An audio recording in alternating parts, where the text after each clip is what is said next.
നമസ്കാരം. സക്സസ് മീഡിയയുടെ പുതിയൊരു എപ്പിസോഡിലേക്ക് എല്ലാവർക്കും സ്വാഗതം. എന്താണ് ഡിവാമിങ്? ഡിവാമിങ് പ്രോസസ്സ് എങ്ങനെയാണ് ചെയ്യുന്നത്? ഇതാണ് നമ്മൾ ഇന്ന് സംസാരിക്കുന്ന വിഷയം. ഡിവാമിങ് എന്ന് പറഞ്ഞാൽ ഒറ്റവാക്കിൽ നമുക്ക് വിരയിളക്കൽ എന്ന് പറയാം. വിരയിളക്കുക എന്നൊരു ഒറ്റ പ്രോസസ്സോടുകൂടി എല്ലാം കഴിയും എന്നൊരു ധാരണയാണ് എല്ലാവർക്കും ഉള്ളത്. ഡിവാമിങ് എന്ന് പറയുന്ന ഒരു പ്രക്രിയ, വിരയിളക്കൽ എന്ന് പറയുന്ന പ്രക്രിയ എങ്ങനെയാണ് കോഴികളുടെ ശരീരത്തിൽ പ്രവർത്തിക്കുന്നത്? അതാദ്യം നമ്മളൊന്ന് മനസ്സിലാക്കിയാൽ മാത്രമേ ഇതിൻ്റെ ബാക്കിയുള്ള കാര്യങ്ങൾ എന്തിനാണ് ചെയ്യുന്നത് എന്ന് നമുക്ക് കറക്റ്റായിട്ട് മനസ്സിലാവും. കോഴികളുടെ ശരീരത്തിൽ വിര ഉൽപ്പാദിപ്പിക്കപ്പെടുന്നത് പല രീതിയിലാവാം. ഒന്ന് തീറ്റയിലെ ചില കണ്ടൻറ്റുകളുടെ വ്യത്യാസം മൂലമാകാം. പുറത്ത് നമ്മൾ അഴിച്ചുവിടുന്ന കോഴികളാണെങ്കിൽ പുറത്ത് നിന്ന് കഴിക്കുന്ന ആഹാരത്തിൽ നിന്നും ഉണ്ടാവാം വിര. അങ്ങനെ പല സ്രോതസ്സുകളിൽ നിന്നും വിര ഉൽപ്പാദനം ഉണ്ടാവാം. ഈ വിരകളാണ് കോഴികളുടെ ഏറ്റവും വലിയൊരു ശത്രു എന്ന് പറയാം. ഈ വിരകൾ കോഴികളുടെ വളർച്ചയ്ക്ക് ഏറ്റവും വലിയൊരു ശത്രുവാണെന്ന് പറയാം. കാരണം എപ്പോഴും കോഴികൾ തൂക്കം കുറവുണ്ടാവുക, കൊടുക്കുന്ന ആഹാരങ്ങൾ ഇതിൽ പിടിക്കാതെ വരിക, യാതൊരുവിധ മരുന്നുകളും ആ കോഴിക്ക് ഫലവത്താകാതെ വരിക തുടങ്ങിയ കാര്യങ്ങളാണ് ഈ വിര കൊണ്ട് ഉണ്ടാകുന്നത്. അതിനേക്കാൾ ഏറ്റവും ഇമ്പോർട്ടൻ്റ് ആയിട്ട് വിര കൊണ്ടുണ്ടാകുന്ന മറ്റൊരു ദൂഷ്യവശം കോഴികൾക്ക് പ്രൊഡക്ഷൻ കുറവുണ്ടാവുക. ഇത് ഏറ്റവും വലിയൊരു ദൂഷ്യവശമാണ്. കാരണം നമ്മൾ എത്ര ആഹാരം കൊടുത്താലും എത്രയൊക്കെ കെയറായിട്ട് തന്നെ പരിചരിച്ചാലും വിരകൾ അതിൻ്റെ ശരീരത്തിൽ ഉണ്ടെങ്കിൽ തീർച്ചയായിട്ടും അതിൻ്റെ പ്രൊഡക്ഷനിൽ വലിയൊരു വേരിയേഷൻ വരും. അതനുസരിച്ച് നമ്മൾ പ്രൊഡക്ഷൻ കുറയുന്നതനുസരിച്ച് നമ്മൾ തീറ്റ കൂടുതലിട്ട് കൊടുക്കാറുണ്ട്, അല്ലെങ്കിൽ മറ്റ് പല കാര്യങ്ങളും ചെയ്യാറുണ്ട്. ഇതൊന്നും ആ കോഴികൾക്ക് ഫലപ്രദമായിട്ട് അതിൻ്റെ ശരീരത്തിൽ പ്രവർത്തിക്കില്ല വിരകളുണ്ടെങ്കിൽ. അതുകൊണ്ടാണ് നമ്മൾ വിരയിളക്കാൻ പറയുന്നത്. എപ്പോഴൊക്കെയാണ് കോഴികൾക്ക് വിരയിളക്കേണ്ടത്? പേരൻറ് സ്റ്റോക്കിനെ ഒഴിച്ചു നിർത്തിയുള്ള കാര്യമാണ് പറയുന്നത്. നമ്മൾ ലെയർ ബേഡ്സിൽ മുട്ടകൾക്കായിട്ട് നമ്മൾ കോഴികളെ വളർത്തുന്ന ആ ഒരു രീതിക്ക് എപ്പോഴൊക്കെയാണ് നമ്മൾ കോഴികൾക്ക് വിരയിളക്കേണ്ടത്? ആദ്യമായിട്ട് വിരയിളക്കുന്നത് 2 മാസം പ്രായമാകുമ്പോഴാണ് വിരയിളക്കേണ്ടത്. അതെപ്പോഴും എന്തിനാണെന്ന് ചോദിച്ചാൽ നമ്മൾ R2B എന്ന് പറയുന്ന വാക്സിൻ എടുക്കുന്നതിന് ഒരാഴ്ച മുമ്പ് നമ്മൾ കോഴികൾക്ക് നിർബന്ധമായിട്ടും വിരയിളക്കണം. കാരണം R2B എന്ന് പറയുന്ന വാക്സിൻ ശരീരത്തിൽ പ്രവർത്തിക്കണമെങ്കിൽ ശരീരത്തിൽ യാതൊരുവിധ വിരയുടെ സാന്നിധ്യവും ഉണ്ടാവാൻ പാടില്ല. അതുപോലെ തന്നെ R2B വാക്സിൻ്റെ ശരിയായിട്ടുള്ള പ്രവർത്തനം കോഴികൾക്ക് നടക്കണമെന്നുണ്ടെങ്കിൽ നിർബന്ധമായിട്ടും നമ്മൾ അത് കൊടുക്കുന്നതിന് ഒരാഴ്ച മുമ്പ് നമ്മൾ വിരയിളക്കണം. വിരയിളക്കുക എന്ന് മാത്രമല്ല നമ്മൾ പറയേണ്ടത്, അത് ഡിവാമിങ് പ്രോസസ്സ് തന്നെ ചെയ്യണം. ഡിവാമിങ് പ്രോസസ്സ് എന്താണെന്ന് ഞാൻ വഴിയെ പറയാം. അതിനുശേഷം നമ്മൾ വിരയിളക്കേണ്ടത് നാടൻ കോഴികൾക്കാണെങ്കിലും ഹൈബ്രിഡ് കോഴികൾക്കാണെങ്കിലും മുട്ടയിടുന്ന ആ സമയത്തിന് തൊട്ട് മുമ്പാണ്. അതായത് ഹൈബ്രിഡ് കോഴികൾക്ക് ഏകദേശം 4 മാസം ആകുമ്പോഴേക്കും അതിൻ്റെ പ്രൊഡക്ഷൻ തുടങ്ങും, അത് പ്രായപൂർത്തിയാകും. ആ സമയത്തിന് അതിന് 2 ആഴ്ച മുമ്പ് നമ്മൾ തീർച്ചയായിട്ടും ഇതിനെ വിരയിളക്കി ഡിവാമിങ് പ്രോസസ്സ് ചെയ്ത് ഇതിനെ ബോഡി ഒന്ന് സജ്ജമാക്കാറുണ്ട്. അതുപോലെ തന്നെ നാടൻ കോഴികൾക്ക് 6 മാസ കാലയളവാണ് പറയുന്നത്. നമ്മൾ ഏകദേശം ഒരു 5-5.5 മാസം ആകുമ്പോഴേക്കും ഇതിനെ വിരയിളക്കി ഒന്ന് സ്റ്റഡി ആയിട്ട് നിർത്തേണ്ട ആവശ്യമാണ്.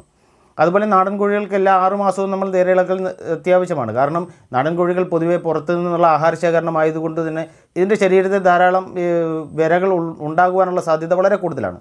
പക്ഷേ ഹൈബ്രിഡ് കോഴികളെ സംബന്ധിച്ച് നമ്മൾ ആദ്യം മുട്ട ഉൽപ്പാദനത്തിന് തൊട്ട് മുമ്പ് വിരയിളക്കുന്ന ആ ഒരു പ്രോസസ്സ് കഴിഞ്ഞ് കഴിഞ്ഞാൽ പിന്നെ ആ ഹൈബ്രിഡ് കോഴികൾക്കെല്ലാം ഒരു പ്രത്യേക പീരീഡ് ഉണ്ടാവും. മുട്ട ഉൽപ്പാദനത്തിന് പ്രത്യേക പീരീഡ് ഉണ്ടാവും. അതായത് BB3 സംബന്ധിച്ച് 1.5 വർഷം അല്ലെങ്കിൽ 2 വർഷത്തിന് മാക്സിമം 2 വർഷത്തിനുള്ളിൽ ഇതിൻ്റെ മുട്ട ഉൽപ്പാദനം പരിപൂർണ്ണമായിട്ടും അവസാനിക്കും. പരിപൂർണ്ണമായിട്ടില്ലെങ്കിലും ഏകദേശം നമുക്ക് അതൊരു 20-30% അപ്പോൾ നമുക്ക് ലാഭകരമല്ലാത്ത ഒരു അവസ്ഥ വരുമ്പോൾ നമ്മൾ അതിനെ വിറ്റ് കളയലാണ് പതിവ്. അപ്പോൾ നമ്മുടെ ഈ ലൈഫിൽ നമ്മൾ ആദ്യം മുട്ട ഉൽപ്പാദനത്തിന് തൊട്ട് മുമ്പ് വിരയിളക്കി കഴിഞ്ഞാൽ പിന്നെ ഇതിൻ്റെ ഒരു പ്രൊഡക്ഷൻ്റെ പകുതി ആകുമ്പോൾ ഏകദേശം നമ്മളൊരു 50 ആഴ്ചയൊക്കെ ആകുമ്പോഴാണ് വീണ്ടും ഇതിനെ ഒന്ന് വിരയിളക്കി വീണ്ടും പ്രൊഡക്ഷൻ ഊർജ്ജസ്വലമായിട്ട് വരുവാൻ വേണ്ടിയിട്ട് നമ്മളിതിനെ വിരയിളക്കുന്ന ഒരു പരിപാടിയുണ്ട്. അതായത് പ്രൊഡക്ഷൻ്റെ ഒരു പകുതി എന്ന് പറയുമ്പോൾ 50 ആഴ്ചയൊക്കെ ആകുമ്പോഴത്തേക്ക് നമുക്ക് ഇതിൻ്റെ ഡിവാമിങ് ചെയ്ത് അതിനൊന്നുകൂടെ ഒന്ന് ഊർജ്ജസ്വലമാക്കി അടുത്ത ഒരു ഘട്ടത്തിലേക്ക് ഇതിൻ്റെ പ്രൊഡക്ഷനെ മാറ്റിയെടുക്കാനുള്ള വേണ്ടിയിട്ടുള്ള പ്രോസസ്സാണ് നടക്കുന്നത്.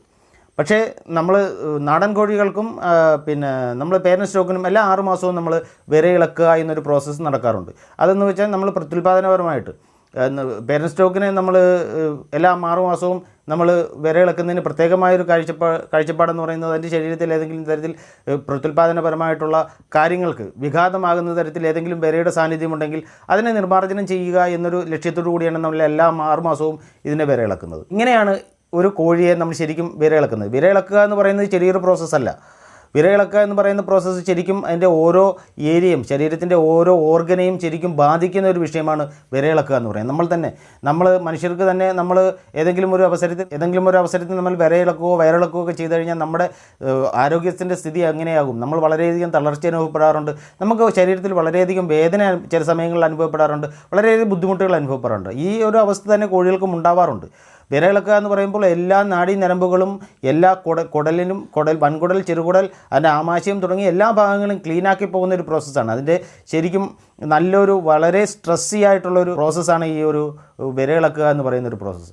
അതിനുശേഷം ഇതിൻ്റെ ശരീരത്തിൽ ഏതൊക്കെ പ്രശ്നങ്ങളുണ്ടോ അതിൻ്റെ ശരീരത്തിലുണ്ടാകുന്ന ആ ഒരു ബുദ്ധിമുട്ട് മാറിക്കിട്ടുവാൻ വേണ്ടിയിട്ടുള്ള ട്രീറ്റ്മെൻറ്റ് കൂടി നമ്മൾ ചെയ്യണം. അപ്പോൾ മാത്രമേ ഈ ഡിവാമിംഗ് പ്രോസസ്സ് എന്ന് പറയുന്ന ആ ഒരു പ്രോസസ്സ് പൂർണ്ണമാവുകയുള്ളൂ. അതായത് ഡിവാമിംഗ് പ്രോസസ്സ് എന്ന് പറഞ്ഞാൽ ഞാൻ അതിൻ്റെ പൂർണ്ണമായിട്ടുള്ള രൂപം ഇനി പറയുന്നതാണ്. അതായത് നമ്മൾ അൽബോമർ എന്ന് പറയുന്ന മരുന്നാണ് സാധാരണ ഡിവാമിംഗ് പ്രോസസ്സിന് ഉപയോഗിക്കുന്നത്. ഈ അൽബോമർ എന്ന് പറയുന്ന മരുന്ന് വിരയിളക്കുവാൻ വേണ്ടിയിട്ട് നമ്മൾ വെർബാക്കിൻ്റെ ഒരു പ്രോഡക്റ്റാണ് അൽബോമർ എന്ന് പറയുന്ന മരുന്ന്. ഈ മരുന്നാണ് ശരിക്കും എഫക്റ്റീവായിട്ട് നമ്മൾ കണ്ടിട്ടുള്ളത്. അതായത് ശക്തമായിട്ടുള്ള വിരകൾ വരുമ്പോൾ നമ്മൾ മറ്റൊരു മരുന്നാണ് കൊടുക്കുന്നത്. സാധാരണഗതിയിൽ നമ്മൾ ചെയ്യുന്ന ഡിവാമിംഗ് പ്രോസസ്സിന് ഉപയോഗിക്കുന്ന മരുന്ന് അൽബോമറാണ്. ഈ അൽബോമർ എന്ന് പറയുന്നത് 30 മില്ലി 100 കോഴികൾക്ക് എന്നതാണ് അതിൻ്റെ ശരിയായിട്ടുള്ള ഒരു ഡോസേജ്. 100 കോഴികൾക്ക് 30 മില്ലി. ഇതെങ്ങനെയാണ് കൊടുക്കേണ്ടത്? വിരയിളക്കുന്ന ഒരു ദിവസത്തെ ഒരു ഷെഡ്യൂൾ തയ്യാറാക്കുക. അതായത് നേരത്തെ തന്നെ നമ്മൾ ഏതെങ്കിലും ഒരു ദിവസം വിരയിളക്കണമെന്ന് തീരുമാനിക്കുകയും അതിന് തൊട്ട് മുമ്പത്തെ ദിവസം നമ്മൾ വൈകുന്നേരം സമയങ്ങളിൽ അതിന് തീറ്റയൊക്കെ കൊടുത്ത് നമ്മൾ റെഡിയാക്കിയതിന് ശേഷം പൂർണ്ണമായിട്ടും അതിൻ്റെ വെള്ളം അങ്ങ് പൂർണ്ണമായിട്ട് സ്റ്റോപ്പ് ചെയ്യുക. പിന്നീട് വെള്ളം കൊടുക്കാൻ പാടില്ല. വെള്ളം കൊടുക്കാൻ പാടില്ലാത്തതിൻ്റെ പ്രധാനപ്പെട്ട കാരണം ഇന്ന് ശരിക്കും ദാഹം ഉണ്ടാകണം. നല്ല ദാഹം ഉണ്ടാവാൻ വേണ്ടിയിട്ടാണ് നമ്മൾ ഇതിൻ്റെ വെള്ളം നിർത്തി വെക്കുന്നത്. അതിൻ്റെ വെള്ളപ്പാത്രം എടുത്ത് മാറ്റിയിട്ട് അവിടെ നമ്മൾ വെള്ളം കൊടുക്കാതെ ഇടും. വെള്ളം കൊടുക്കാതെ വരുമ്പോൾ പിറ്റേന്ന് രാവിലെ ഇതിന് നല്ല ദാഹം ഉണ്ടാവും. ഈ കോഴികൾക്ക് നല്ല ദാഹം ഉണ്ടാവും. അപ്പോൾ നമ്മൾ എല്ലാ കോഴികൾക്കും 100 കോഴികൾക്കും പെട്ടെന്ന് തന്നെ കുടിച്ച് തീർക്കാൻ കഴിയുന്ന രീതിയിൽ അല്പം വെള്ളം എടുക്കുക. അത് പെട്ടെന്ന് തന്നെ കുടിച്ച് തീർക്കണം. ആ വെള്ളത്തിലേക്കാണ് നമ്മൾ 100 കോഴികൾക്ക് 30 മില്ലി എന്ന ക്രമത്തിൽ ഈ അൽബോമർ മിക്സ് ചെയ്യുന്നത്. അതിൻ്റെ കൂടെ വേറെ ഒന്നും മിക്സ് ചെയ്യാൻ പാടില്ല. അൽബോമർ എന്ന് പറയുന്ന മരുന്ന് മാത്രം മിക്സ് ചെയ്യുക. ഇതിനുശേഷം എല്ലാ കോഴികൾക്കും ഒരേപോലെ കുടിക്കാൻ കിട്ടത്തക്ക രീതിയിൽ നമ്മൾ വാക്സിൻ കൊടുക്കുന്ന രീതിയിൽ തന്നെ എല്ലാ കോഴികൾക്കും ഒരേപോലെ കുടിക്കാൻ കിട്ടത്തക്ക രീതിയിൽ ഈ അൽബോമർ കലക്കിയ വെള്ളം കോഴികൾക്ക് വെച്ച് കൊടുക്കുന്നു. അതിനുശേഷം നമ്മൾ ആ പാത്രം പൂർണ്ണമായിട്ടും കുടിച്ചു എന്ന് ഉറപ്പ് വരുത്തിയതിന് ശേഷം അതിന് മാറ്റിയതിന് ശേഷം വീണ്ടും നമ്മൾ നല്ല കുടിവെള്ളം ഒഴിച്ചു കൊടുക്കുക. അന്നത്തെ ദിവസം മറ്റ് മരുന്നുകളൊന്നും കൊടുക്കാൻ പാടില്ല. ആവശ്യത്തിന് തീറ്റ കൊടുക്കുക, വെള്ളം കൊടുക്കുക. അപ്പോൾ നമുക്ക് വൈകുന്നേരം ആകുമ്പോഴേക്കും കോഴികൾ നന്നായിട്ട് വയറിളകി കാഷ്ടത്തിലൂടെ ഈ വിരയെല്ലാം പോയിട്ടുണ്ടാവും. പിറ്റേന്ന് രാവിലെ അപ്പോഴേക്കും കോഴികൾ വളരെയധികം ക്ഷീണിതരായിട്ടുണ്ടാവും. ഇത്രയും പെട്ടെന്ന് എപ്പോഴും വയറിളകി ഇതിൻ്റെ കാഷ്ടത്തിൽ നിന്ന് വിര പോകുന്നുണ്ടെ ശരീരത്തിലെ എല്ലാ ഭാഗങ്ങളും സ്കാൻ ചെയ്ത് ഈ വിര എല്ലാം മൊത്തമായിട്ട് പോകുന്ന ആ ഒരു സ്ട്രെസ്സ് കൊണ്ട് ഈ കോഴികൾക്ക് വളരെയധികം ബുദ്ധിമുട്ടുണ്ടാകും. അത് മാറിക്കിട്ടാൻ വേണ്ടി നമ്മൾ തൊട്ടടുത്ത് വരുന്ന 3 ദിവസം വിരയിളക്കാൻ മരുന്ന് കൊടുക്കുന്ന ആ ദിവസം കഴിഞ്ഞിട്ട് പിന്നെ വരുന്ന 3 ദിവസം നമ്മൾ 100 കോഴികൾക്ക് 7 മില്ലി വിമ്രാൾ, 20 മില്ലി ഗ്രോവി പ്ലസ്, 20 മില്ലി ഏതെങ്കിലും ലിവർ ടോണിക് ഇത്രയും കലക്കി വെള്ളത്തിൽ എല്ലാ ദിവസവും രാവിലെ കുടിക്കാൻ വെക്കുന്ന വെള്ളത്തിൽ ഒഴിച്ച് മിക്സ് ചെയ്ത് കോഴികൾക്ക് കൊടുക്കുക. അതാണ് ശരിക്കുമുള്ള ഡിവാമിംഗ് പ്രോസസ്സ്. ഇതെന്തിനാണെന്ന് ചോദിച്ചാൽ ഈ കോഴികൾക്കുണ്ടാകുന്ന സ്ട്രെസ്സുകൾ ഒഴിവാക്കാൻ വേണ്ടിയിട്ടും കോഴികൾ ധാരാളം ഇതിൻ്റെ മറ്റു പ്രവർത്തനങ്ങളെല്ലാം ഊർജ്ജപ്പെടുത്താനും ലിവർ ഒന്ന് ട്യൂൺ ചെയ്ത് ഇതിനെ നല്ല ഒരു ആരോഗ്യമുള്ള കോഴികളാക്കി മാറ്റിയെടുക്കുവാൻ വേണ്ടിയിട്ടാണ് തുടർന്നുള്ള 3 ദിവസം ശരിക്കും ഇതിന് ഇങ്ങനെയുള്ള മൾട്ടി വിറ്റാമിനും ലിവർ ടോണിക്കും ഒക്കെ നൽകുന്നത്. ഇത് തീർച്ചയായിട്ടും നിങ്ങൾ ഫോളോ ചെയ്തില്ലെങ്കിൽ എന്താണ് സംഭവിക്കുന്നത്? ഇങ്ങനെ നമ്മൾ മൾട്ടി വിറ്റാമിനും ലിവർ ടോണിക്കും ഇതിൻ്റെ തൊട്ടടുത്ത 3 ദിവസങ്ങളിൽ കൊടുത്തില്ലെങ്കിൽ എന്താണ് സംഭവിക്കുന്നത്? ഈ കോഴികൾക്ക് ഭാവിയിൽ ആരോഗ്യപരമായിട്ടുള്ള പ്രശ്നങ്ങൾ, ആരോഗ്യം ക്ഷയിച്ചു വരികയും കോഴികൾ വളരെ കുറച്ച് മാത്രം തീറ്റയെടുക്കുന്നൊരു സ്വഭാവം കാണിക്കുകയും പൊതുവേ കോഴികൾ തൂങ്ങി നിൽക്കുന്നൊരു സ്വഭാവം കാണിക്കുകയും പതുക്കെ കോഴികളുടെ ആരോഗ്യം ക്ഷയിച്ചു വന്ന് കോഴികൾ മരണപ്പെട്ടു പോകാനുള്ള സാധ്യതയും കൂടിയുണ്ട്. അപ്പോൾ അത് കണക്കാക്കിയാണ് നമ്മൾ ഈ ഒരു പ്രോസസ്സ്, ഈ ഡിവാമിംഗ് പ്രോസസ്സ് എന്ന് പറയുന്ന ഈ ഒരു പ്രോസസ്സിന് തന്നെ ശരിക്കും നമ്മൾ മുൻതൂക്കം നൽകുന്നത്. കാരണം ഡിവാമിംഗ് പ്രോസസ്സ് എന്ന് പറഞ്ഞാൽ അതിൻ്റെ വീക്കായി കിടക്കുന്ന ഒരു ബോഡിയെ നമ്മൾ റീഫ്രഷ് ചെയ്യുക എന്നൊരു പ്രോസസ്സാണ് ഈ വിരയിളക്കുക അല്ലെങ്കിൽ ഡിവാമിംഗ് പ്രോസസ്സ് എന്ന് പറയുന്ന ആ ഒരു പ്രോസസ്സിലൂടെ നടക്കുന്നത്.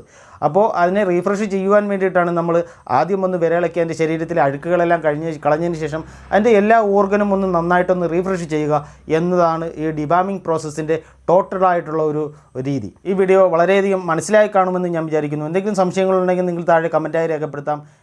നമുക്ക് മറ്റൊരു വീഡിയോ ആയിട്ട് വീണ്ടും കാണാം.